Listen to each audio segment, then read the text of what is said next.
2వ అధ్యాయం 7వ వచనంలో మొర్దెకై బాధ్యత గల భక్తుడు. దేవునికి స్తోత్రం కలుగునుగాక.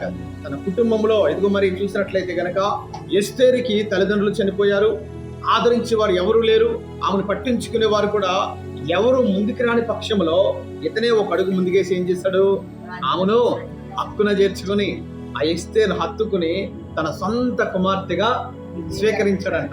దేవునికి స్తోత్రం కలుగునుగాక. ఈ మొర్దెకై దేవుని యందు భయభక్తులు కలిగి దేవునికి మాత్రమే భయపడి ఇదిగో మరి దిక్కులేని స్థితిలో ఉన్న అనాథగా ఉన్నటువంటి ఆ యొక్క ఎస్తేరుని ఏం చేశాడంట, ఆదరించి తన సమస్తమును కూడా మొర్దెకయే ధరించినట్లుగా ఈ యొక్క లేఖనంలో మనం చూస్తూ ఉన్నాం. దేవునికి స్తోత్రం కలుగునుగాక. అందుకని 2:7 చూసినట్లయితే వివరంగా అక్కడ రాయబడుతూ ఉంది. ఈ యొక్క ఎస్తేరుకు తల్లిదండ్రులు చనిపోయిన తర్వాత ఒంటరిగా మిగిలిపోయినటువంటి ఈ యొక్క ఎస్తేరును మొర్దెకై ఏం చేశాడంట, పెంచుకున్నాడు, కుమార్తెగా స్వీకరించాడు. దేవుని నామానికి మహిమ కలుగునుగాక. అంటే తన ఆస్తులు కూడా ఇవ్వప్పుడు ఇవ్వాలి కదండి, ఖచ్చితంగా భాగాలు ఇవ్వాలి. ఆమెకు ఒక మంచి లైఫ్ ఇవ్వాలి, ఆమెకు ఒక జీవితాన్ని ఇవ్వాలి, ఆమెకు ఒక పెళ్లి చేయాలి. ఈ బాధ్యత అంతా ఎవరిది? ఆ మొర్దెకైదే. దేవుని నామానికి మహిమ కలుగునుగాక. కాబట్టి చూడండి, ఏ మాత్రం భారం అనుకోకుండా, ఏ మాత్రం నష్టం అనుకోకుండా, ఏ మాత్రం నాకెందుకులే అనుకోకుండా ఏం చేశాడంట, బాధ్యత తీసుకున్న వాడుగా ఈ యొక్క మొర్దెకై కనబడుతూ ఉన్నాడు. దేవుని నామానికి మహిమ కలుగునుగాక. చూడండి, యోబు గ్రంథములు కానీ మనం చూసినట్లయితే కనుక చూడండి 29వ అధ్యాయం 12వ వచనంలో చూస్తే ఇలాంటి పని అక్కడ యోబు కూడా చేస్తూ ఉన్నాడు.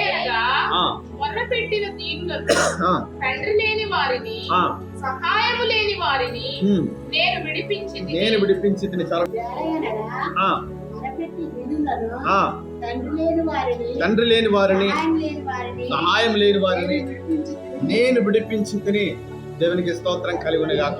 ఇక్కడ మనం చూసినట్లయితే కనుక ఈ యొక్క యోబు భక్తుడు ఏం చేస్తున్నాడంటే, ఏలయనగా ఆ మర్ర పెట్టిన దీనులను, తర్వాత తండ్రి లేని వారిని, సహాయం లేని వారిని, చూసారా, మొరపెట్టిన దీనులను, తండ్రి లేని వారిని, సహాయం లేని వారిని ఏం చేశాడంట, కింద చదవండి, ఏం చేశాడు ఆయన?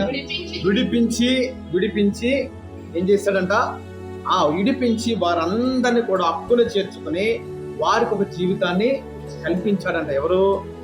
భక్తుడైన యోబు గారు. దేవునికి స్తోత్రం కలుగునుగాక. చూసారా, విడిపించి వదిలేయలేదు కానీ, విడిపించి పంపించలేదు కానీ వారికి ఏమిచ్చాడంట, ఆశ్రయం ఇచ్చాడు, పోషణ ఇచ్చాడు, వారికి కావలసిన సమస్తాన్ని కూడా ఏం చేశాడు, సమకూర్చి పెట్టాడు. దేవుని నామానికి మహిమ కలుగునుగాక. ఎవరైతే దీనులు వచ్చి అయ్యా మేము సహాయంలో ఉన్నామా, మీరు మమ్మల్ని ఆదుకోండి అని ఎవరైతే అడిగారో వారికి సహాయం చేసి పంపించాడు. తండ్రి లేని వారిని, సహాయం లేని వారిని హక్కున చేర్చుకుని వారికి ఒక జీవితాన్ని కూడా ఇచ్చాడంట యోబు గారు. దేవుని నామానికి స్తోత్రం కలుగునుగాక. చూడండి, యోబు కూడా దేవుని మీదనే ఆధారపడిన వాడు, దేవుని యందు భయభక్తులు కలిగిన వాడు. అందుకనే మొదటి వచనంలో ఊజు దేశములో దేవుని యందు యథార్థవంతుడును, న్యాయవంతుడును, దేవుని యందు భయభక్తులు కలిగి చెడుతనమును విసర్జించిన వాడు యోబు భక్తుడు. దేవునికి స్తోత్రం కలుగునుగాక. దేవుని యందు భయభక్తులు కలిగి ఏం చేశాడంట, చెడుతనమును విసర్జించాడు. దేవునికి స్తోత్రం కలుగునుగాక. కాబట్టి యోబు భక్తుడు దేవుని యందు భయము భక్తి కలవాడు గనుకనే తండ్రి లేని వారిని, చెప్పాలి, తండ్రి లేని వారిని, సహాయం లేని వారిని, దీనులను ఆదుకున్నాడు, వారిని విడిపించాడు, వారికి ఒక జీవితాన్ని ఇచ్చిన వాడుగా యొక్క యోబు భక్తుడు కనబడుతూ ఉన్నాడు. దేవునికి స్తోత్రం కలుగునుగాక. ఇతనిని ఎవరైతే సహాయం అడిగారో వారికి ఎంత మాత్రము కూడా సహాయము చేయకుండా ఏనాడు కూడా యోబు భక్తుడు పంపించలేదంట. చూడండి, తనకున్న స్తోమతను బట్టి, దేవుడు తనకిచ్చిన దీవెనను బట్టి ఎంతో సమృద్ధిగా అనేక మందికి సహాయం చేసిన వాడిగా యోబు భక్తుడు ఇక్కడ కనబడుతుంది. ఇవన్నీ విషయాలు ఎందుకు చెప్తూ ఉన్నాడంటే, అక్కడ స్నేహితులు నిందిస్తూ ఉన్నారు. ఏం చేస్తారంట, స్నేహితులు నిందిస్తూ ఉన్నారు కనుక నువ్వేదో పాపము చేశావు, నీలో ధర్మకార్యాలు లేవు, సత్క్రియలు లేవు, మంచి పని ఒక్కట కూడా నీలో లేదు అని వారు నిందిస్తూ ఉంటుంటే వారికి తెలియాలని విషయాలన్నీ కూడా ఒక్కొక్కటిగా బయట పెడుతూ ఉన్నాడు యోబు భక్తుడు. దేవునికి స్తోత్రం కలుగునుగాక.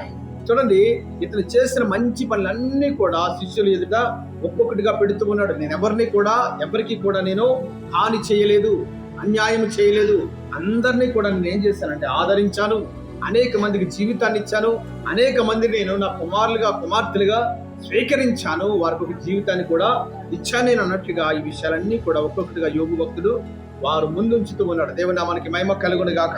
అయితే మనం చూసినట్లయితే కనుక మొట్టమొదటి విషయం ఏంటంటే బాధ్యత గల భక్తుడిగా మొర్దెకై కనబడుతున్నాడు. మొట్టమొదటి విషయం మనం ధ్యానం చేస్తూ ఉన్నాం. ఎందుకని బాధ్యత గల భక్తుడు అయ్యాడంటే ఎస్తేరును ఏం చేశాడంట, తన కుమార్తెగా స్వీకరించాడు గనుక. దేవునికి స్తోత్రం కలుగును గాక.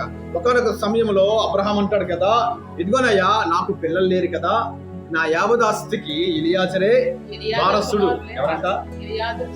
ఎలియాజరు, అతనికి పుట్టినటువంటి సంతానమే కదా ఏంటంట వారసులు. దేవునికి స్తోత్రం కలుగును గాక. ఎలియాజరు వారసుడు అంటే తన వెనుకున్న వారందరూ కూడా వారసులే కదా అంటాడు. అబ్రహాం అంటాడు కదా, ఇదిగో నేను అనేకములు సమకూర్చాను, విస్తారమైనటువంటి దీవెనను నాకు ఇచ్చావు గాని అనుభవించడానికి నాకు వారసుడు లేడు కదయ్యా. ఈ యావదాస్తికి నేను సంపాదించిన ఈ యావదాస్తికి వారసుడు ఎలియాజరే. దేవునికి స్తోత్రం కలుగును గాక అంటూ ఉన్నాడు. అంటే అర్థం ఏంటి? ఎలియాజరును కుమారుడుగా అబ్రహాం ఏం చేశాడంట? స్వీకరించాడు గనుక. దేవునికి స్తోత్రం కలుగును గాక. స్వీకరించాడు గనుకనే ఆ మాట చెప్పగలుగుతున్నాడు అబ్రహాము, అంతే కదండి. కుమారుడుగా స్వీకరించాడు ఎలియాజర్ని. ఇదిగో నాకు పిల్లలు లేరు గనుక నీవే నాకు కుమారుడు అన్నట్లుగా ఎలియాజర్ను దత్తపుత్రుడుగా అబ్రహాము స్వీకరించాడు. అందుకనే దేవునితో ఈ మాట దేవునితోనే చెప్తూ ఉన్నాడు. ఏమన్నాడు అబ్రహాము? నాకు పిల్లలు లేరు ప్రభువా, నా యావదాస్తికి ఎలియాజరే వారసుడు అని అంటుంటే దేవుడేమన్నాడు? లేదు లేదు, ఎలియాజరు కాదు, నీ యొక్క యావదాస్తికి వారసుడు నేను ఒక కుమారుని నీకు ఇవ్వబోతున్నాను, ఆయనే నీకు వారసుడు. దేవునికి స్తోత్రం కలుగును గాక. ఆయనే నీ యావదాస్తిని అనుభవించేటువంటి ఒక వారసుడు అన్నట్లుగా దేవుడు అబ్రహాముతో మాట్లాడుతూ ఉన్నాడు. దేవుని నామానికి మహిమ కలుగును గాక. హల్లెలూయా. ఇక్కడ మనం చూసినట్లయితే కనుక మరొక సందర్భంలో ఇదిగో మరి అబ్రహామే లోతును కూడా ఏం చేశాడు? కుమారుడుగానే స్వీకరించాడు. ఎలాగంట? లోతును ఈ యొక్క మనం ఇందాక చూసాం కదా, ఎస్తేరు స్థానంలో ఇప్పుడు లోతు కనబడుతూ ఉన్నాడు. ఈ యొక్క అబ్రహాం కూడా లోతును కూడా తన కుమారుడుగా స్వీకరించి తన దగ్గరే ఉంచుకున్నాడు. అబ్రహాముకి ఎన్ని దీవెనలు అయితే ఉన్నాయో లోతు కూడా అన్ని దీవెనలు కూడా ఉన్నాయి. దేవునికి స్తోత్రం కలుగును గాక.